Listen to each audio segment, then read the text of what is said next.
এই আপনারা দেখতে পাচ্ছেন কাঁচকলা অর্থাৎ কাঁচা কলা। এটি সাধারণত আমরা সবজি হিসাবে ব্যবহার করে থাকি, খেয়ে থাকি। এই যে কাঁচকলা যেটি আমি আজকে পারবো আমার গাছ থেকে, আপনারা সাথে থাকবেন।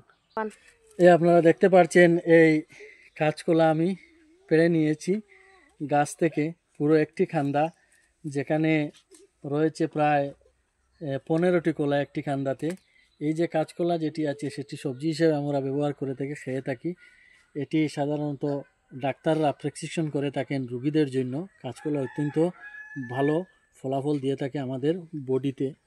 এটিতে অনেক ধরনের ভিটামিন রয়েছে, বিশেষ করে রোগীদের জন্য এই কাঁচকলাটি অত্যন্ত ভালো।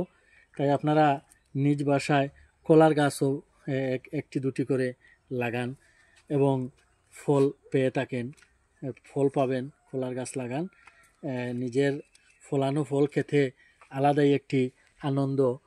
তো এই আপনারা তো বুঝতে পেরেছেন, নিজের গাছ থেকে আজকে কাঁচকলা পেড়ে নিয়েছি আমি। মোটামুটি মাস দেড়েকের মধ্যে এইভাবে এই একটি দুটি করে ছড়িয়ে আমি খেয়ে থাকি কাঁচকলা।